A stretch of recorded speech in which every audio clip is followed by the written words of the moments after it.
Hello and welcome back to the Brussels Signal Studio. My name is Justin Stairs and we're very happy to have with us today Tigran Balayan, who is ambassador-designate from Armenia to the European Union. Thank you for finding a few minutes to come in and talk to us, Ambassador. Thank you for this opportunity.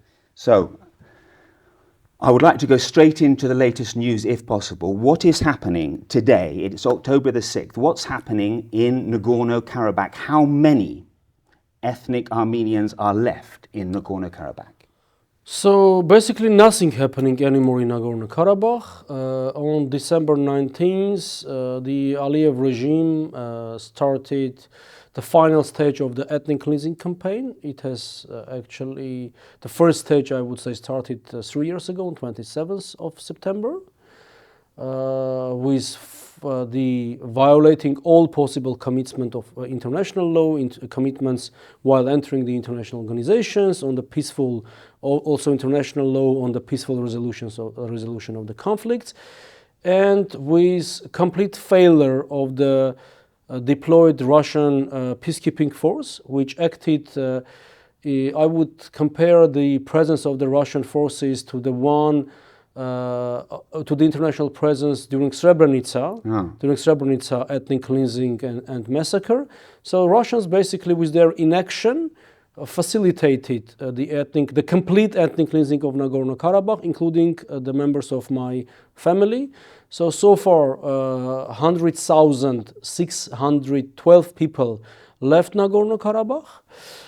We should take into account that about at least dozens of thousands were not allowed to enter Nagorno-Karabakh since December of last year. Enter, so from where? From Armenia. Okay, they've been stopped, okay. They were allowed out, but nobody was allowed in when this blockade started, and even in violation of 2 decisions of the world's top court, International Court of Justice, on the unimpeded access in 2 ways of Lachin corridor.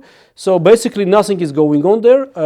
But the last part of your question, according to the very exaggerated estimates, up to 25 people are staying in Nagorno-Karabakh. 25? 25 people of Armenian origin staying in Nagorno-Karabakh.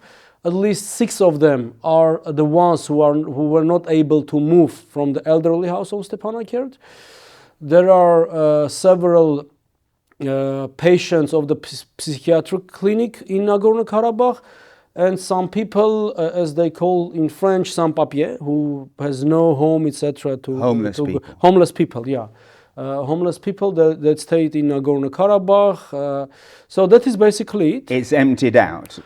The Stepanakert was a city of at least 60,000 people before 19th September 2020. It had emptied basically in 4 days. Now, you've already used the word ethnic cleansing.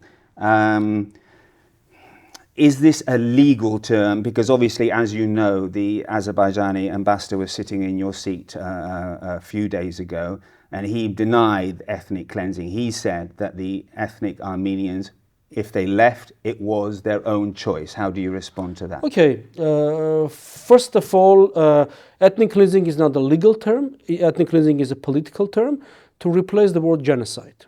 Genocide is a legal term. And UN in 2014 has elaborated 14 points to describe the atrocity crime. Everything Azerbaijani government, the Aliyev regime, including the propaganda by its ambassadors, including Mr. Sadikov, who was sitting in my seat here, is fully corresponding to those 14 points of atrocity crime. Give me an example of one of these points. Blocking the civilian population without access of food. Continuously violating the security, shelling the civilians, prohibiting the civilians to harvest the crops, whatever. I mean, they have done everything possible, cutting electricity, cutting gas, cutting medicines, whatever. As concerned, the Karabakh Armenians has the right to return. I'll tell you a personal story of my friend, who was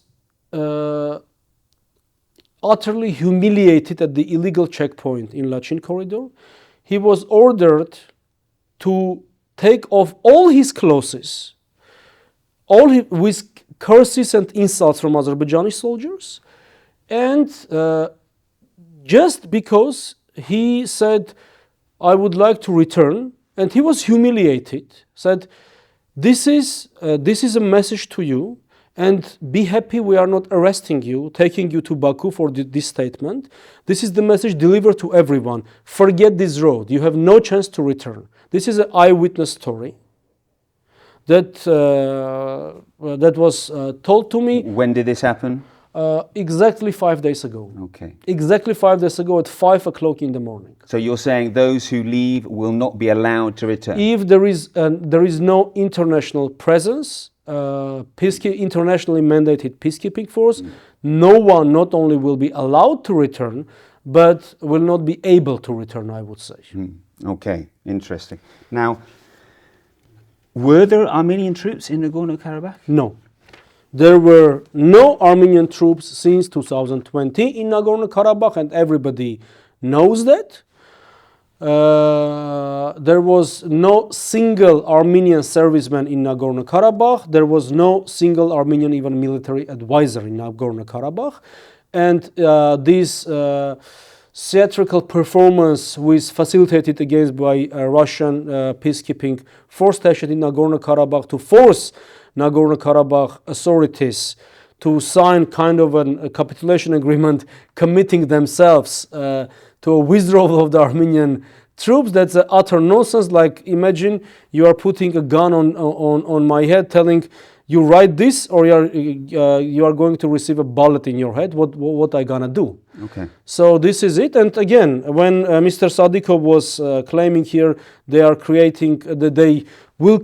doing everything possible for the Armenians to be able to return, this is the manifestation of what they have done. Right, you're in showing me damage, property damage. Yeah, civilian infrastructure was hit intentionally. Electrical grid was hit. The telecommunications was hit. So, I mean, whatever. There was another hit today in Kharkiv. Today, this morning. Today? Yeah, the images are completely the same. Okay, now the ethnic cleansing, as you say, is this state directed, or is this rogue elements? Is there a plan, or is this? Yes, of course. This is plan recognized by numerous international institutions, notably the Commission Against Racism and Discrimination of the Council of Europe and the world's top court, International Court of Justice. I would like to remind you that on 7th of December 2021, the International Court of Justice decided and ordered Azerbaijan to stop on the highest level of officials to stop hate propaganda against Armenians. Hate propaganda that it's put mildly, I would say. I mean, Armenians are treated as subhumans, as something that Aliyev himself is telling that we are going to chase Armenians like dogs. If you open the third grade textbook of math in Azerbaijani schools, usually, in these exercises, it's written John has 5 apples, Jack took or John gave 3 apples to John. How many apples does John have? In Azerbaijani textbook is the following sentence. Mahmed had 5 apples. An Armenian has stolen 3 apples. So see, this is just very mildly I'm putting this. All these are very well documented. You can find them in public domain. This. I'm reading my notes here because the Azerbaijani ambassador, when he was here, he told me that UN monitors and journalists would be allowed into Nagorno-Karabakh. Has that happened over the last few days? Do you know? UN mission, so-called UN mission, which is a circus and a shame for UN. There was only 2 UN officials, one from Geneva and the second was the head of the mission of UN in Baku. All the rest were Azerbaijani citizens employed by the UN different agencies in Baku. And their report, it's an ultimate hypocrisy that it's imaginable. They wrote in the report that we were surprised why Armenians decided suddenly to leave Nagorno-Karabakh, and we have seen empty streets, empty towns. The two places they have taken, no, these neighborhoods of Stepanakert where war crimes were committed, but also only the central square where you see these traces of hectic exodus of the population, and the Lachin corridor checkpoint.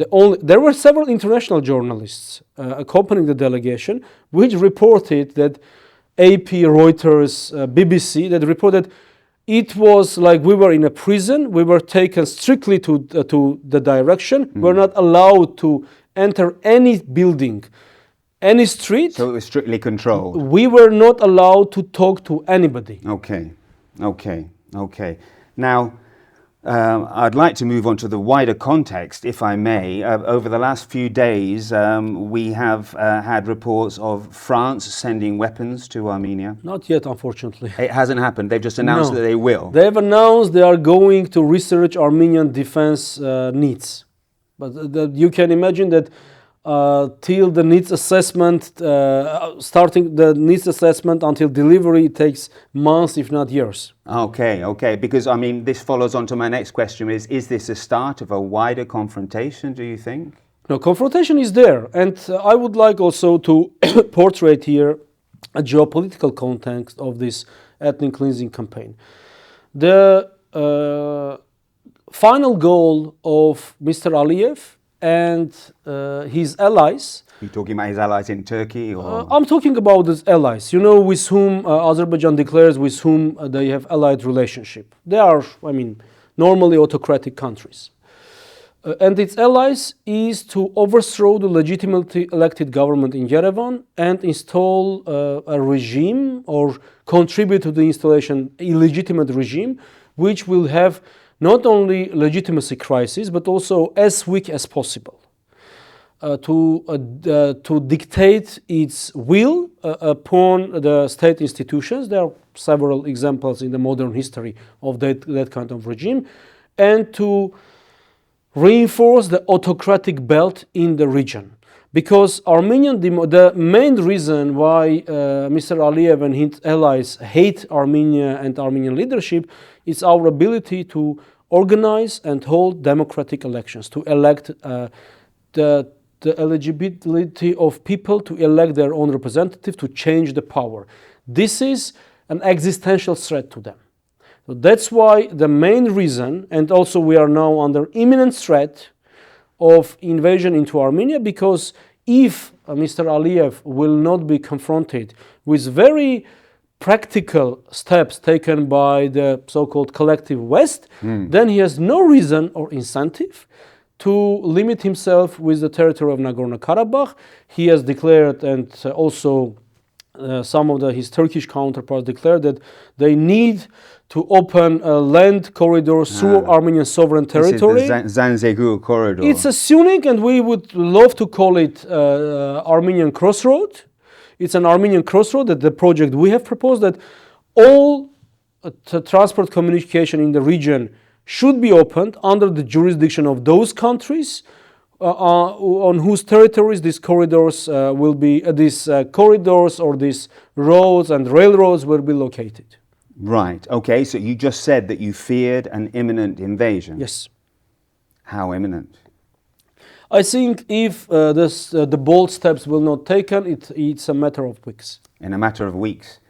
Now, you talked about the collective will of the West. I mean, obviously, does the oil and gas dependency that the EU now has on countries like Azerbaijan, does this play a factor? It's actually vice versa, sir. It's Azerbaijan who is dependent on its exports, oil and gas to European Union. Azerbaijan has no alternative but to export it to European Union. And that makes it very vulnerable to any action by the European Union. And I would like to remind you, for example, that Azerbaijan is importing exactly the same amount of extra gas on the top of that it is producing, that is exporting to the European Union. 20% of the major Azerbaijani gas field is the property of Russia, which was the contract was signed on 23rd February 2022. Those are all factors that I would like to draw your attention. And I think exactly because Azerbaijan has no alternative but to export its gas and oil to European Union, that makes Azerbaijan very much vulnerable in front of any action taken by the European Union. You're referring to sanctions, for example? Yes, including the sanctions, but sanctions are not the only tools that European Union has. For example, installation of the price caps on Azerbaijani gas and oil, right, which will also be very profitable for the pockets of the European consumers. And I would like also to notice that the Azerbaijani exportation makes about up to 2 or 3% of all EU needs, and Italy is the major importer of Azerbaijani gas. That allows Italian consumers in the winter to put their thermometer not on 20.5 degrees but 21 degrees. Okay. Now, okay, because you just said, I want to go back to this because it's quite dramatic. You said you feared an invasion within weeks unless the collective West does something. What does your country? Okay, for example, Azerbaijan, the collective West can put deadline in front of Aliyev that if you do not withdraw your forces from sovereign Armenian territory, 150 kilometers of sovereign Armenian territory occupied from 2021 up to 2022, then we are going to suspend visa facilitation agreement with Azerbaijan, which will basically ban the visa-free travel for the holders of diplomatic passports of Azerbaijan into European Union countries and in general Schengen zone. Okay. Then we are going to suspend security dialogue. We are going to suspend all economic assistance projects, and this is in the hands of the Commission. We don't need unanimity in the Council for those decisions. So there are tools European Union can employ to show Mr. Aliyev that the red lines of the European Union are clear and should be respected. Okay, now that's short of military support, right? You're talking about diplomatic and economic means. Diplomatic, right? And I'm a career diplomat. I do believe in virtue of diplomacy, and by diplomacy we can achieve very tangible results. But all those diplomatic efforts should be reinforced by concrete steps. So that is the steps I'm calling for. And I would like also to mention that any negotiations is very good, any kind of mediation is very good, any meeting is very good, but the only real tool to prevent further aggravation of situation and aggression is a balance. So now there is no military balance in the region. Azerbaijan has much more firepower than Armenia, with all sophisticated NATO technology that came to Azerbaijan via Turkey in violation of all possible embargoes. And we have a situation that Armenia is not receiving any major arms from our traditional arms suppliers, despite several $100 million paid beforehand for those arms from Russia. And there is no military balance anymore. Okay, so there was when Russia was supporting Armenia, that's what you're saying, but there is Russia was supplying Armenia with arms and was selling us the arms. For a couple of years now, it has stopped. Right, okay. Okay, now the measures that you've just mentioned, the diplomatic and economic measures, right here we are in Brussels, you've been lobbying, obviously. The European Parliament seems to be on your side, is that fair? On the side of the right side of history, I would say. On your side? On the right side of the history. Okay, and what about the member states? Is there a united position among member states or not? I'm meeting many colleagues from the member states. Some of them fully agree with me. Some of them has other opinions about the issues. But I see that the step of Mr. Aliyev in violation of all possible commitments, undermining, and German Minister Baerbock was very clear on that, saying Aliyev promised not to use force, he has broken the promise, this should have consequences. So the major sentiment here that Mr. Aliyev has broken all the promises, and he's blaming some others game in trying to enforce some rules that are not consistent with the values that are respected by the European Union and its member states. Right, but I've seen some comments today, in fact, on our website, President Macron in France saying that now is not the time for sanctions. I'm wondering if this is going to move forward or not. We have to work. I don't know. If Mr. Macron says this, Mr. Macron has much more experience on sanctions, about state of the play of the politics on the highest echelons of international relations. And I am Armenia's ambassador to the European Union. And I have, from my government viewpoint, is the following, that sanctions individual sanctions, not economic sanctions is the second stage. Such as the visa. Yeah, visa, etc. Yeah. Individual sanctions, freeze of assets, this is something that can send a clear message for those who undermine international legal order. I want you to help me understand, please, what the relationship is with Russia, because it's unclear to me. I mean, Armenia, for example, is it true that Russia controls Armenian airspace? Is that true? No. What is the relationship? No, Russia is not controlling Armenian airspace. We had a joint air defense system. But in 2022, September 13, when Azerbaijan attacked Armenia's territory, that air defense system was not switched on. And majority of very costly air defense equipment was destroyed. So this is the reality. Relationship about the Russia, formally we are in an allied partnership, and we binded by two agreements. First one is this big agreement, as we call it, on friendship and cooperation and mutual assistance of 1997. And by the way, when Armenia was attacked, we have applied based on that agreement to get military and political assistance for Russia. It has never arrived. The second agreement that makes us ally country with Russia is this collective security treaty agreement. And we applied also to the collective security treaty agreement when we became victim of an aggression of a foreign state. Till now, the CSTO was not able even to come up with a joint statement saying that, yeah, Armenian borders were attacked. So, but Russia is, and it's not, it's a general sentiment in Russia. Armenian and Russian relationship, it's not only the current relationship, it's a history of centuries. It's history, we were never been with Russia on the different side of barricades and trenches. We have, Armenians were normally the most loyal people within Russia, Armenian community in Russia, the most loyal ethnic minority in Russia. Everywhere. I have made part of my studies in Russia, in the Diplomatic Academy of Russian Foreign Ministry, some 23 years ago, and that was the best years of my education.